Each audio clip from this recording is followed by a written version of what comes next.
The sun has left and forgotten me. Your stories don't define you, but how you tell them will. Hi, I'm Sarah Elkins, your host and chief storymaker at Elkins Consulting. Whether you're sharing business stories or personal stories, how you share them matters. They can change the way you experience yourself and your internal messages, and they definitely have an impact on the way people perceive you. So being conscious of the stories you share and how you share them can benefit everyone around you. I'm so eager to introduce my guest for today. His name is Mike Trugman. We met on LinkedIn. We had a short getting to know you call where we immediately connected in very thoughtful, intelligent, and practical discussion about how we do our work as coaches and how we learn from ourselves and about ourselves in order to bring more consciousness and better coaching to our clients. And today's conversation, I think, is going to be really helpful to our listeners in terms of when you choose a coach, what you look for, when you're interviewing coaches to try to decide who you're going to work with, some of the questions you can ask them. And maybe you'll just get this idea that there is a benefit, a major benefit to working with the right coach at the right time in your career. So, Mike, thank you so much for joining me today. Thanks for having me. Thanks for teeing it off so well. I'm looking forward to digging in wherever we dig in together. Well, yes, you're not the first coach that I've interviewed, but what I find is that the majority of my podcast episodes are not people who do similar work to what I do. And then what's great about interviewing another coach is hearing how you approach your own self-learning and self-development. Because I've talked to a couple of coaches in the past who don't do that. They don't actively seek improvement in their own lives and in their self-reflection. And to me, that means that they don't necessarily really appreciate the value of coaching. Yes. Why be a coach if you're not actively seeking coaching yourself? Mm-hmm. Anyway, that's just my take on it. I mean, that's a huge philosophy. That was one of my early learnings. I think this is actually really common when coaches start being coaches. We have, like, I know this was true for me. I had this really big desire to help people. And there was a carried story that if I, quote unquote, needed help from another coach, that would make me not qualified as a coach. And I very quickly learned, and I've surrounded myself with really good books and good network of people. I really quickly learned that it's quite the opposite, that the deeper that I can go within myself and to navigate my challenges and to make touch with what it is that I really wanted, the better work that I'd be able to do with the people, not only my clients, but just any person I encounter in my life. So it's now a deep realization within myself that I need to be doing my own work or else I can't show up for other people in my life. Exactly. And I recently had an experience with somebody who is a life coach, and she works with a lot of clients, and she had this kind of a weird response to something. And I remember thinking, I don't think you're practicing what you preach. I don't see you managing the way you're managing, right? And Yes. I was a little disappointed, but at the same time, we're all human and we're going to have mistakes. And that's what we're going to talk about a little bit today, is how we navigate as coaches, those learning opportunities and seeing them for what they are, maybe not in the moment, but maybe 15 minutes or 2 weeks later. Yeah. Excellent. Well, let's start with the question that I really love to ask my guests. I love to ask for you to share something about yourself that most people might not know about you. And most of our listeners know that I ask that question because in the current environment with so much online interaction, we have a tendency to pigeonhole people, to anchor them in a moment in time based on one interaction or one post. And we're complicated people. So when somebody does that and they decide you are a certain kind of person or you are this or that, whatever label it is, based on one interaction, it doesn't give you any opportunity to gain relationships, to connect authentically. And I think this is a major contributor to our disconnect across the board and the epidemic of loneliness in this country is those Yeah. anchoring moments in the negative. So what do you think? Do you have something you can share with us? Yeah. Well, we've rescheduled this call twice, and I think we were supposed to originally have it like a month and a half ago or so. So I've thought a lot about this question because in preparation for the first time before we rescheduled, I was really kind of searching through what don't I reveal about myself publicly very often. One of the things I keep coming to is how fiercely competitive I am. Uh, that like someone wouldn't if you just saw my, we'll call it my public persona. I kind of, which is a big part of me, I come across as like sweet, gentle, nurturing, caring, and I am those things and I love those things about me. And there's also a side of me that like wants to win and wants to like get after it and be the best at things. And my parents always, they talk about how challenging a baby I was, and that the first time that I ever really sat still and was able to pay attention was an Army Navy football game in 1991. So I think there's always been this there's been something about me that has been drawn to the competition of athletics, of sports, and then outside of that arena too, just like being competitive within myself to be high achieving, to be my best. So that was the best. I'm sure there's other elements of me that I'm probably not in contact with at the moment, but that was the thing that came up for me. I love that. You're right. I never would have imagined that unless I saw your StrengthsFinder results, which pretty much guaranteed competition is somewhere in the top. I love that you shared that because a lot of people who I've worked with who have competition in their top talents get kind of sensitive about that Mhm. because they don't want to be somebody who pushes people away because they're so competitive. And one of my first clients said that he must have had his work brain on when he took the assessment. And I laughed and I said, "Oh, is that a different brain than the one you bring to your house and to your kids?" And he's like, "Well, you know what I mean." And I said, I know what you mean. And I also would love for you to take the description that comes with that competition talent from your report and give it to your wife and your two teenagers and ask them if they think it fits you at home. And Mhm. you don't have to, don't try to guide them. Just hand it to him and say, "What do you think of this?" And he called me a few minutes later. He said, "They said yes, absolutely, it fits me even at home."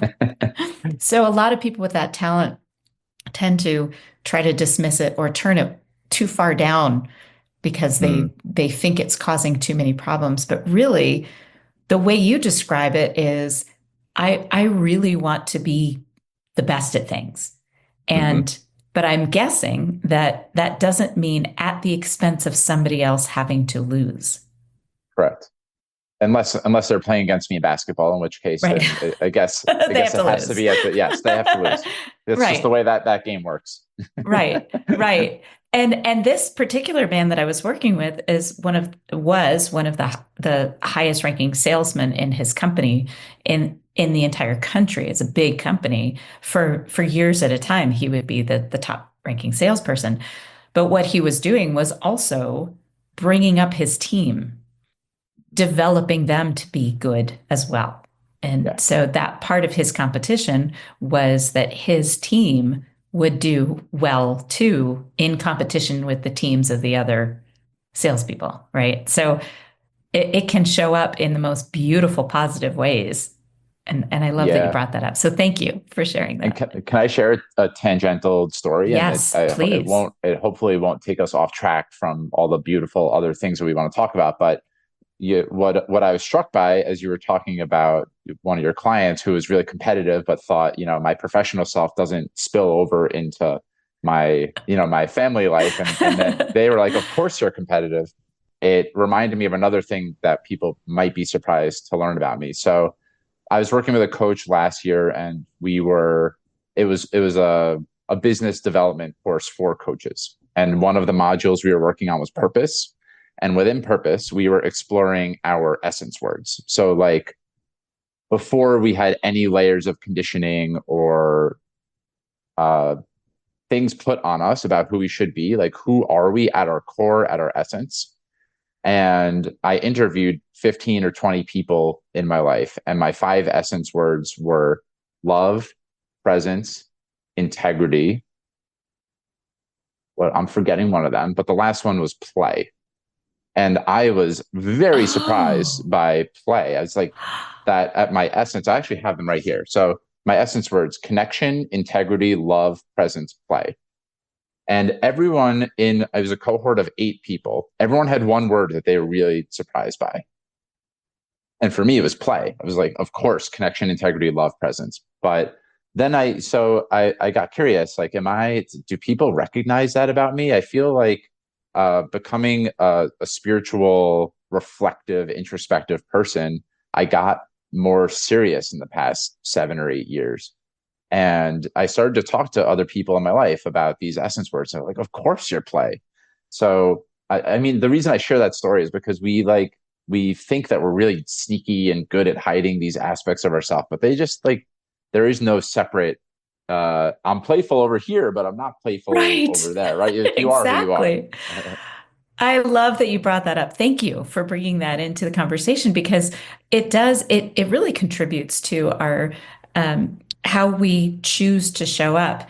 The question is, would you have predicted the majority of these words?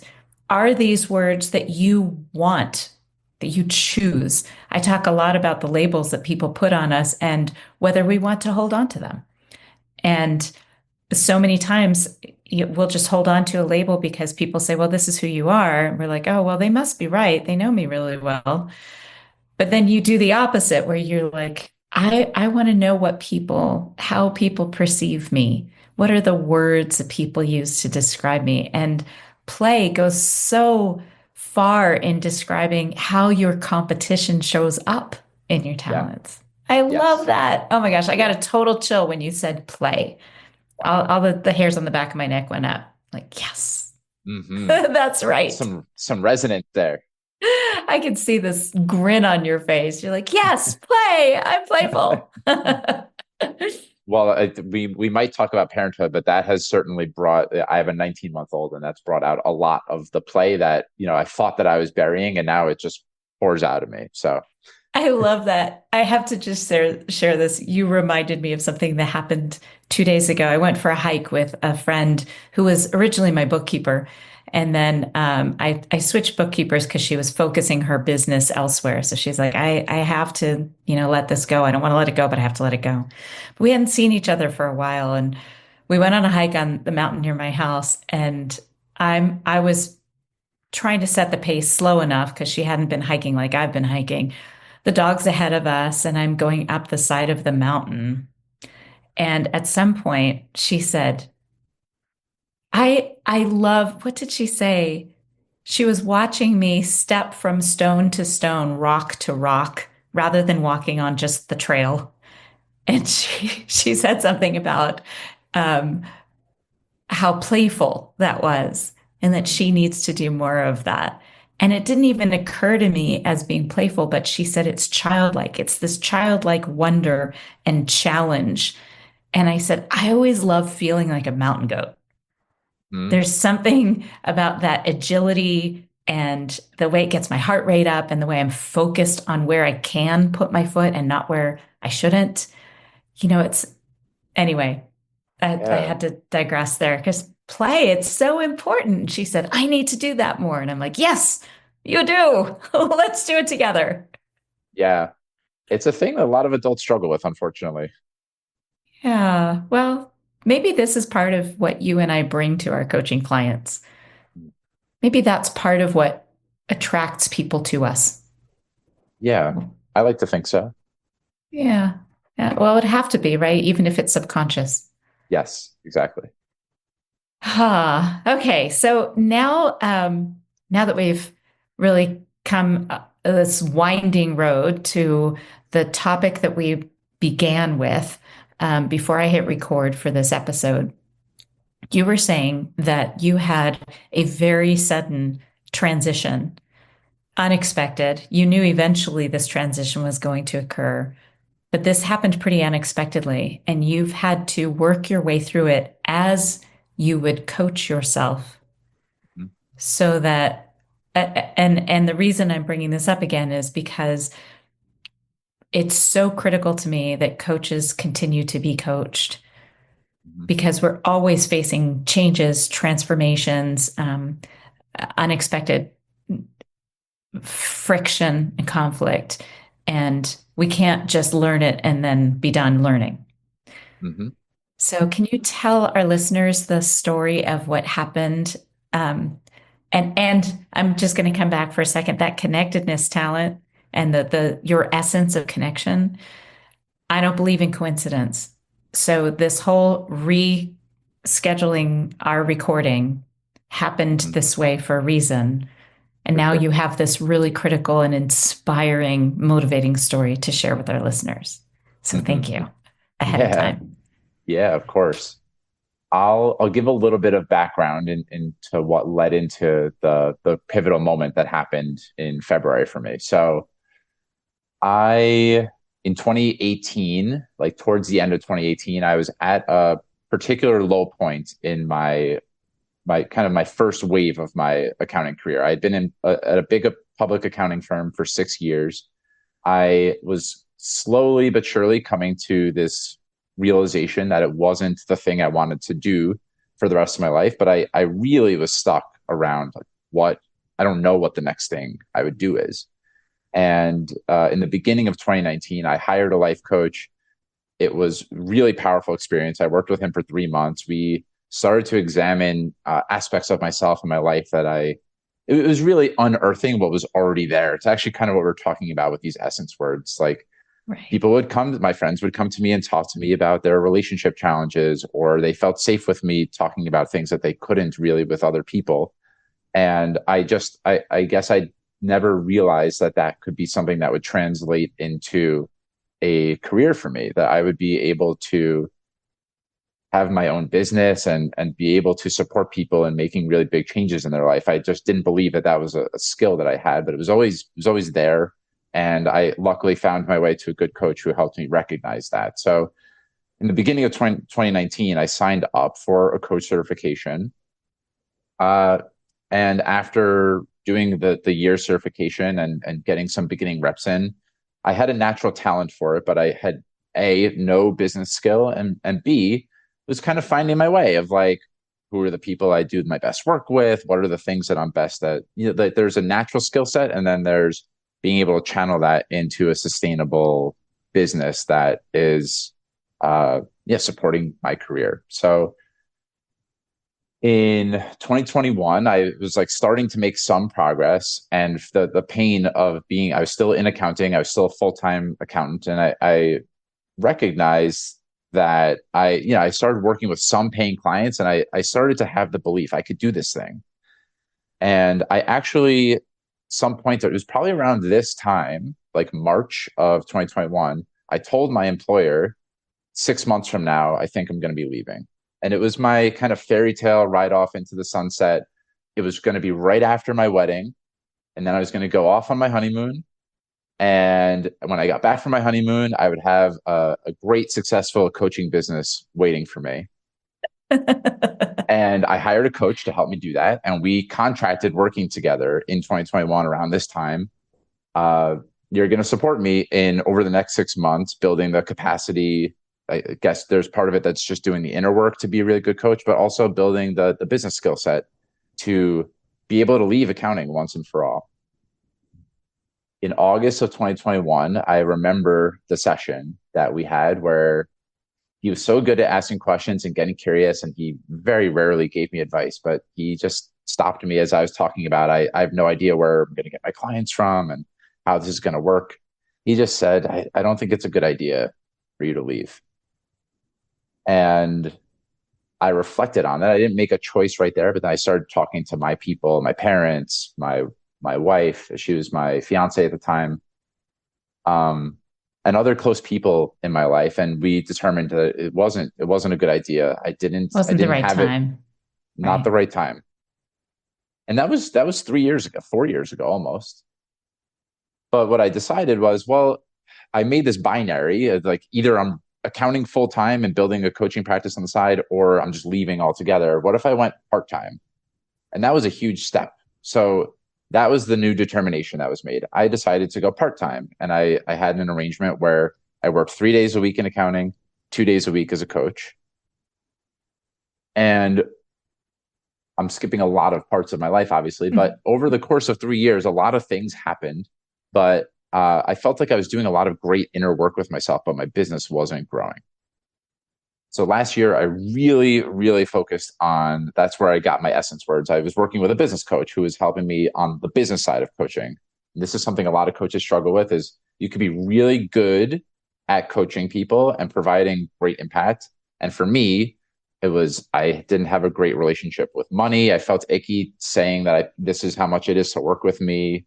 That high price would mean something really bad about me, that I was charging that price. Like I had all sorts of things that were really helpful for me to be working through in order for me to show up the way that I would like to show up and powerfully serve people. So like last year was a huge shift in the way that I looked at the business side of coaching. That's all the backstory that leads into what we were talking about before we hit record here, which I'll now share with audience.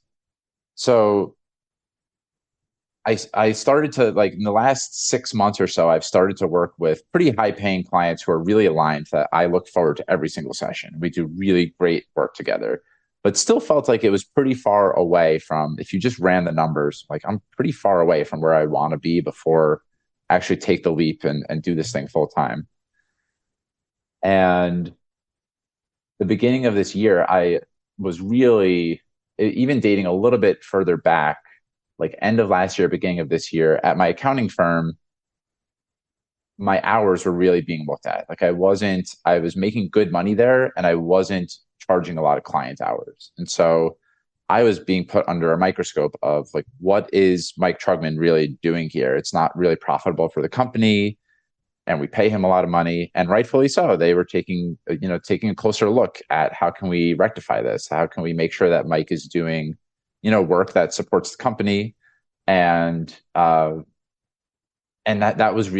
felt really hard. Like I was having a really challenging time navigating the billable hour. Like in accounting and law, you probably know this, the amount of time that you work specifically on a client is how the firm makes money.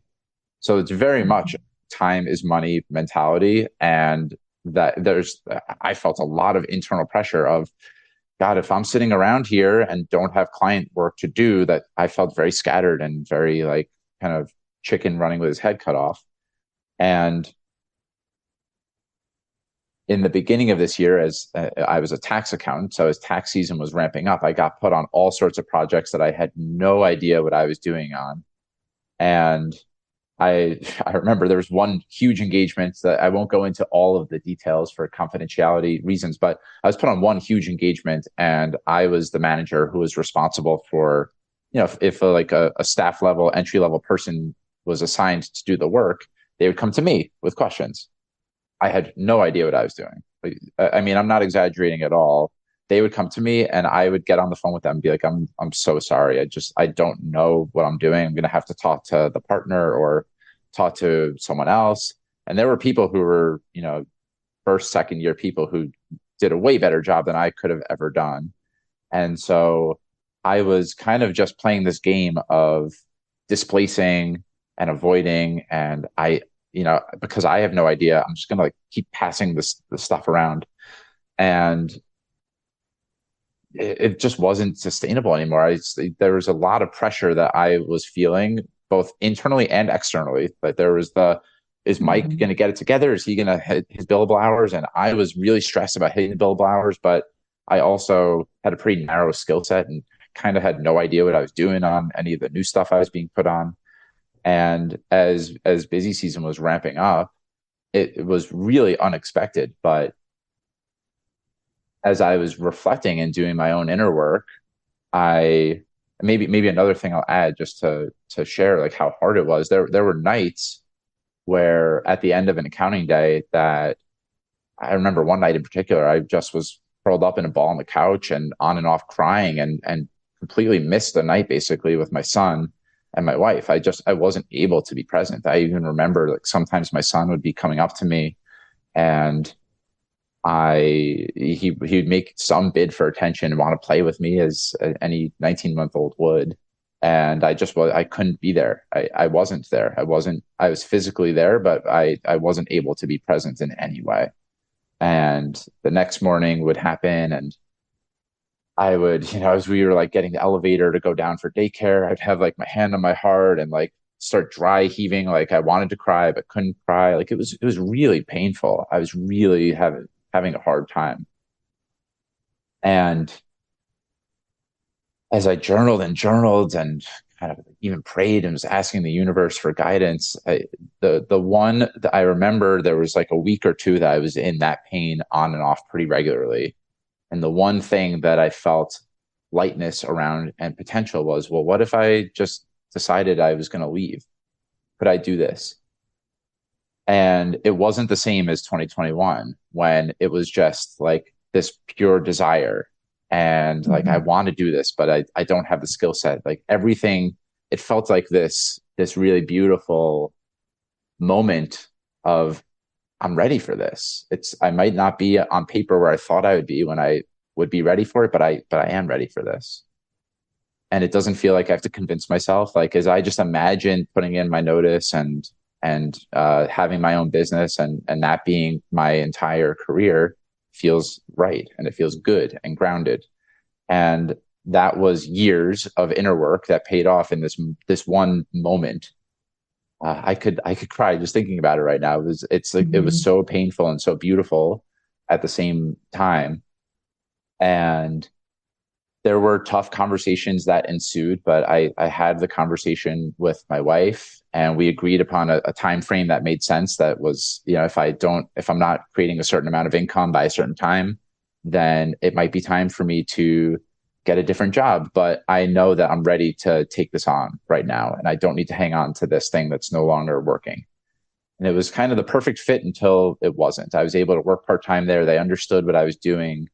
They knew that I wanted to leave at some point, but just days before I actually decided that I was going to give my notice, I had no idea that it was going to happen. It felt like a very far out date, and then it just Right. happened in that moment.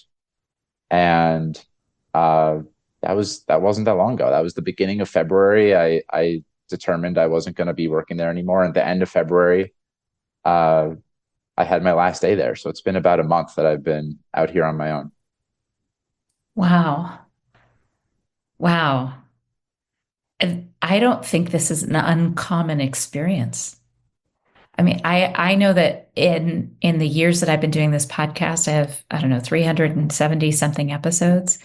I've heard similar stories a handful of times, which means that there are a lot more people out there that have had that breakdown, that total burnout, and then over the course of a couple weeks find that inner compass Yeah. to get out. Mm-hmm. So I guess there are a couple of questions that are popping into my head. And one is when you gave your notice, what's the first thing? Uh, I'm imagining you handing a letter to a boss. Is that how that happened? Signed letter? Or did you email or how did that happen? I messaged the person I gave notice to on Teams, Microsoft Mhm. Teams, which is a messaging platform if you're not Right. familiar, listener, and said, "Do you have time to talk?" I wanted it to be on a phone call, and we had a close connection and a good personal relationship. Mm-hmm. And then we set up a call and I let him know on the phone is how I let him know. And what was the immediate aftermath? Yeah, that was another moment that required a lot. I was very shaken up after. And he was very upset and angry. And The that it was, timing, yes, right? In the the middle of the timing, and it busiest was, season. how come you didn't come to me and say that you were struggling earlier or at all? Mm-hmm. And how could you do this now in tax season? Like, think about the implications it's going to have on the other people around you. And I'm a really caring person. So I was already thinking about and fearing that on some level. I mean, Right. before that, I was just kind of elated that I was going to be alleviating myself of the pain that I was in. Right. But But then the I, reality is that you're transferring some of that. I transferred a lot of it. Mm-hmm. And that was a lot to navigate. And that was just the first of many conversations that I needed to have.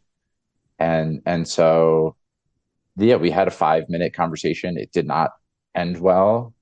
It was basically like, I'll pass the word along to the people in HR. We'll get the ball rolling. And I felt terrible. I felt terrible. I needed to basically remove myself from my computer. I was working from home that day, and I called a really close friend and was kind of just like, probably incoherently, just having a hard time, man. I'm struggling. That was so Right. hard. I didn't think it was going to go like that. And yeah, luckily I have a good network of people around me, and he was able to hold space for me. And I settled down, and that ended up being by far the hardest conversation I had. Most people were really supportive. A pretty good sign for me. A lot of people were like, "This is your calling. We know you're going to be great." There was a lot of support there, but there was also, that reality of there were people that were going to be burdened by me Mm-hmm. leaving too. Yeah. So what was the pivot moment when it's been a couple weeks? I know you had a lot of transformative stuff just in those 2 weeks afterward. What was a pivotal moment where you realized this was right? I mean, other than the fact that Sunday night you didn't get sick to your stomach to have to go to work Monday, because that's, Mm-hmm. I think, a lot of us, when we leave that toxic environment, whether it's their toxicity or our own, Mm-hmm. that first realization that I don't have to go there tomorrow is like that alone is transformative. But what was a moment for you?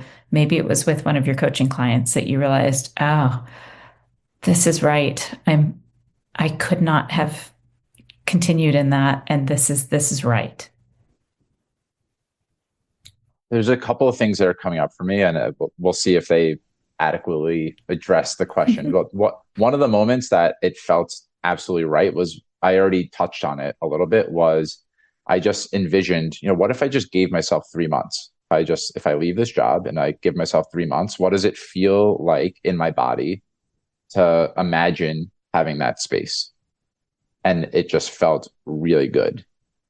And that kind of, and not, like I said, from an ego driven really good, but just like spacious. And I felt like I could be creative, and that I'd be able to have the impact that I wanted to have, and that I could really serve people, because that's ultimately what I care about as a coach. And so that moment, in on one hand, was kind of everything I needed. I just was in touch with, like, if I just give myself 3 months. And then I kind of enrolled the practical parts of me and checked, if I make no money in the next 3 months, I have cash reserves. I'm going to be okay.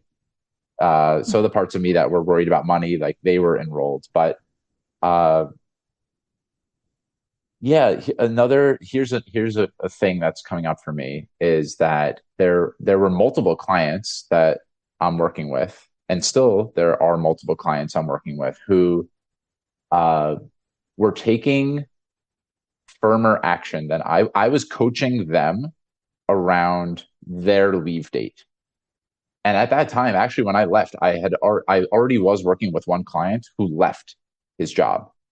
Like, he started working with me and was like, I want to leave. And he worked through his resignation date, and he had all the hard conversations that he needed to have, and dealt with other people's judgment. What are you doing? And and it was different circumstances, but I had this kind of, I guess, a coming to Jesus moment of like, Mike, you're there's a reason that you're coaching all these people to work through their huge aha moment of I got this and I don't need to hang on to the job anymore.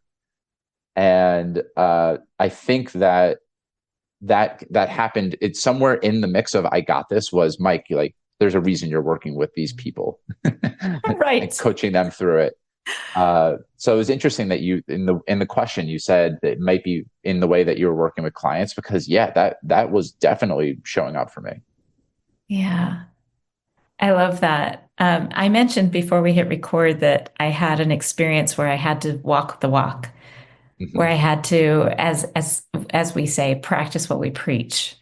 And it was a few weeks ago, we had a really abrupt situation with the bass player in our jazz trio. So my husband and I, he plays guitar, I sing, and we usually have a bass player that plays with us. He had been playing with us for a couple of years, and he had this really abrupt, he left abruptly from our house after a rehearsal. And I looked at my husband and I said, I'm not doing this again. I'm not going to work with somebody who doesn't understand what we bring to the table because we've had so many musicians ask to play with us over the years. They want to play with us. Why are we keeping this person in our circle that clearly doesn't want to be here? And I had that deep knowledge that I had to end this. And my husband agreed, and we actually found another musician to play with us for the upcoming performance that we had that we were rehearsing for with the other bass player. And over the next few days, having made that decision, I knew I was going to have that hard conversation. I mean, we had been playing together for a couple of years. And I remember thinking, oh, it'd be so easy if I just texted him. I could just text him and it would be over. And he'd probably prefer that. But then I thought, Sarah, you're a communication professional. You don't break up by text. It's not the right thing to do. So if you do this, then you are not practicing what you preach. And you can't ask your clients to do the hard thing and do it well if you can't do it yourself. And this isn't even, these aren't big consequences, really. So if you can't do it, don't tell your clients to do it. And it was on that next hike that I called. I picked up the phone and I called. And I was fortunate he let it go to voicemail. I'm sure that when he saw my name come across that he was ready to just let it go to voicemail. But I left him a message that was caring, it was compassionate, and it was setting a very strong boundary. And I remember hanging up and feeling this lightness. It was hard and it hurt my heart because I knew it was going to hurt him in some ways. He already struggles with depression. And I thought, okay, this is the best possible way that you could have handled it. So there was a peacefulness as a result of practicing what I preached. And he responded via text hours later. And that's fine. I didn't expect anything else from him. But being able to say, this is who you are. And if you don't do it the right way, you're going to feel slimed later on. You're going to feel like you are behaving out of alignment with how you want to be. Now I'm the one with goosebumps. Yeah. Yeah, that story gives me chills. I mean, those are like defining, they can be defining moments in our life. So it's Yeah. really powerful. So now here you are moving forward. When you think about the you've had a handful of really good clients over the past few years. When you imagine the client that you feel like you made the biggest impact on, that you enjoy, that you would like to clone, have more of those, because I think about that all the time. I'm constantly taking inventory. Who am I enjoying working with? Who do I feel the most reward and feel the best about serving so that I can continue to find those clients or they gravitate toward me when I know that, when I'm very clear about that identity. So who is yours? What are their characteristics? Well, yeah, I don't want to rush into an answer here. What would I say about Good. them? Well, I'll give you an example of something recently that I came up with, which is I'm working with an engineering firm that's growing. Mhm. And they've been doing StrengthsFinder as kind of a side thing for years, but they've never actually brought in a coach to work individually with people, with leaders. And they brought me in on a contract, and it's been an amazing experience. And the more I think about it, the more I realize I want more of this. I want these companies that are scaling. They're going from, I don't know, 300 to 500 to 1,000 over the next 2 years. And they love their culture so much that they fear that that growth will mess with their culture, but they don't think they can do anything about it because there's this misunderstanding that growth requires churn, Mhm. that that's just a done deal. It's just going to happen, but that doesn't have to be that way. And seeing this company, seeing that, choosing to invest in keeping their company culture as they grow has been so enlightening and Mm. inspiring, refreshing. So that's where I'm focused right now. Yeah, that's really beautiful. I know that we share, like, in some capacity, we've helped people with public speaking, each of us. So Mhm. as you're sharing and bought me some time around who are the people I'm most lit up to work with, I think there's two archetypes, and they both are me. Spoiler alert. uh, One is the like really shy, almost like trapped within themselves in a way, and yet has this calling within them or something like a new way of being or identity that they're wanting to step into, and has something they really want to say. Mhm. And, has something they want to say in a big sense, not just like I want to make sure that I'm more effectively running my team meetings, but like really wants their heart to spill out into their professional life and therefore throughout their whole life. So like the kind of really shy professional who feels different from the herd, but and then it feels like there's this really big calling within them. One archetype. Public speaking is one manifestation of that, but I do really great Mhm. one-on-one work with people like that too. Mhm. And then, as I'm thinking, I actually don't have that specific client right now. I've done really powerful work with them in the past, but the people that I'm doing the best work with now are on some level have reached the pinnacle of what their version of success was. Like they thought that this whatever their version of the mountaintop was, they've achieved it Mhm. or achieved it and then some, and are recognizing this isn't doesn't feel the way I thought it would. Doesn't feel right. Mhm. Yes. And within them too is some calling or some yearning of some kind to like be more heartful in their life, and for that to translate into their professional life, for them to feel the words that capture this the most these days are a clear sense of purpose, meaning, fulfillment, etc. Mhm. Those have been really big topics of exploration, and I think the way that I best work with people is that I know in you probably deal with this a lot too, is that we've been conditioned for the most part in our society that to be successful, you have to be relentlessly hard on yourself and give up a lot of aspects of your life. And I love to work with people who are doing the courageous work of like, what if I were really kind to myself? What could life look like if I were kinder and gentler to myself? And almost in a way allowed my success to unfold rather than something I need to like grasp and control and attain. Mhm. And if I live that way, like how would that make my personal relationships, my marriage, the rest of my life also better? And like that, when clients don't sign up with me to work on that, because that's just not the thing that people usually are like, I just Right. want to have a more loving relationship with myself. But that's the greatest gift that someone can get, in my estimation, is the recognition that you can have everything you want in your life and feel really good about yourself at the same time. And it doesn't have to be one or the other, which is what I think a lot of us are taught and believe. Mm, I love that. I love the thought you put into it.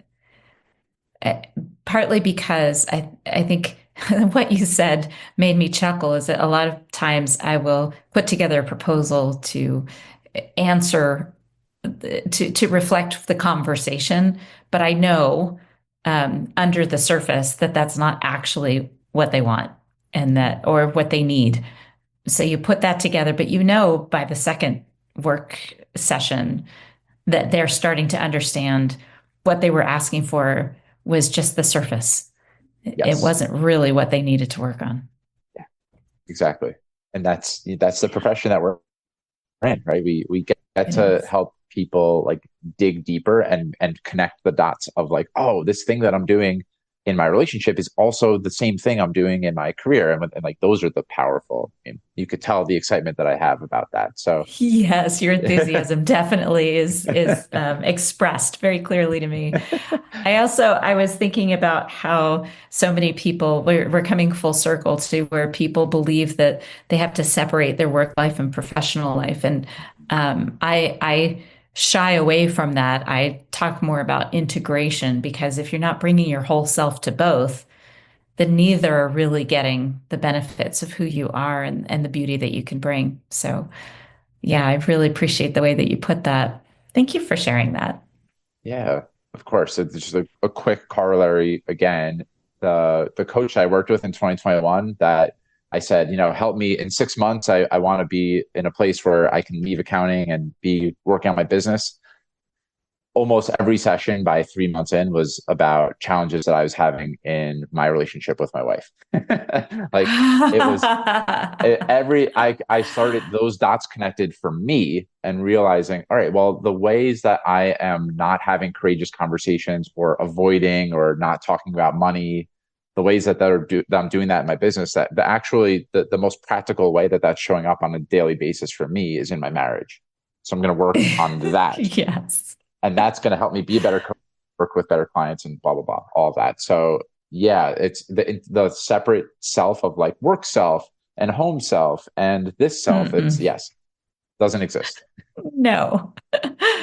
I think about that a lot. And I think one of my favorite experiences with that, with the work that I do with teams, is I always do a one-to-one with every employee before I'll do any workshops because they need to know what their own strengths are. I have them take the Strengths Finder assessment and we walk through their top talents, and they have to understand those before they can start really considering the team dynamics and working with people with different or the same talents. One of the things that happens regularly is I'll have these one-to-ones and it'll shift to, oh, I bet my husband has, and they'll mention one of the talents that's at the bottom of their list. They're Right. realizing, oh, that's probably why my husband, it's probably the top of his list.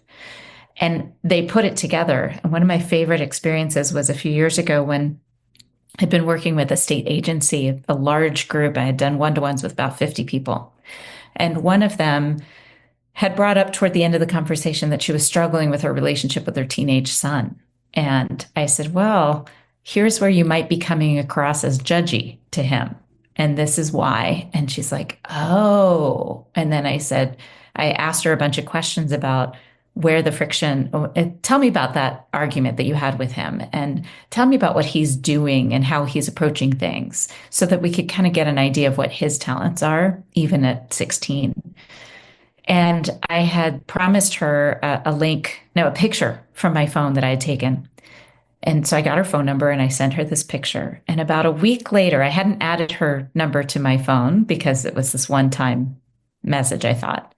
About a week later, I get a message back from her and at first didn't realize who it was. And it said, I just had an 8-minute conversation with my son. Heart, heart, smiley face, heart. Mhm. And I remember this moment of going, oh my gosh, 8 minutes with a 16-year-old boy in full sentences. That's life changing. I mean, it really, any of our listeners that have interacted with 16-year-old boys, especially if they're, in that role of parent or older sibling, that's a big deal.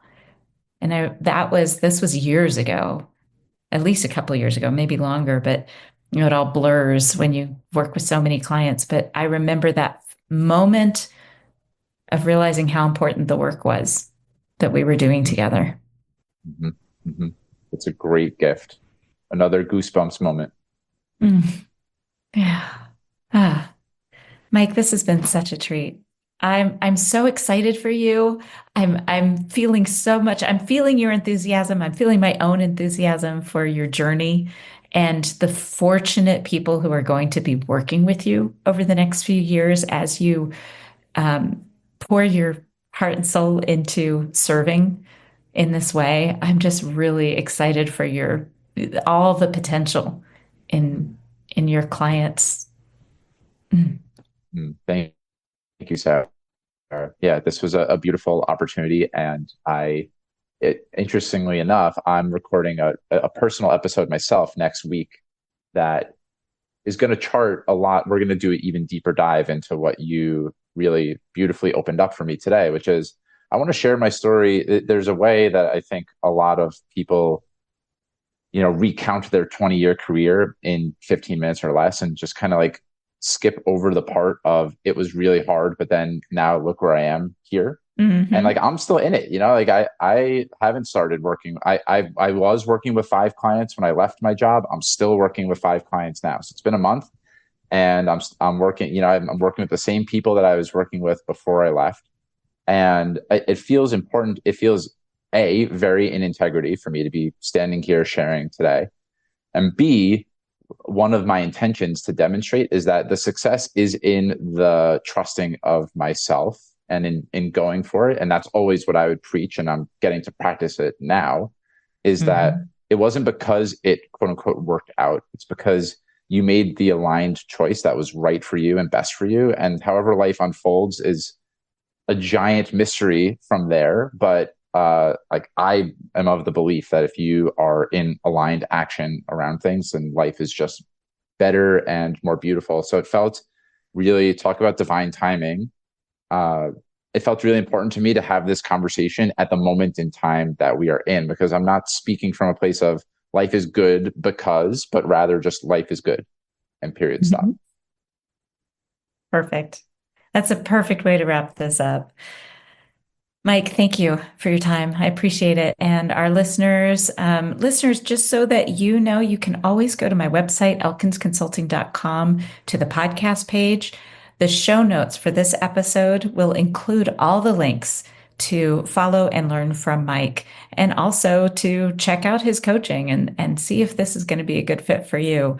At a minimum, know that the right coach is out there for you. If you are struggling with decision making, and maybe you're seeing a counselor, maybe you're not. This is such a good combination of seeing a counselor and also seeing a coach, because the counselor can help you uncover and address the trauma, while a coach can help you make decisions that contribute to a happier future. So it's really a complementary benefit. So thank you. Well said, Sarah. Thanks again.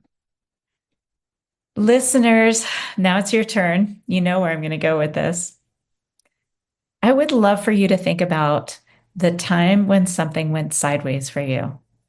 I know we all have lots of episodes that went a little sideways, but when was a time where things really went sideways for you and someone showed up to be your guide? It might have been in a negative way. It might have been somebody that did something so bad that you chose a different path in spite or to spite that person. But more than likely, you hit a point where things went so sideways that only somebody who loves you could help guide you out of that. Think about that moment, write it down, collect that story because, as Mike said, it's not all about, I did this and now I'm here. It's what obstacles did you overcome to get here? Because that's the story that inspires. Thanks for listening. You must keep on trying. Smile, what's the use of crying? You'll find that life is still worthwhile if you just smile.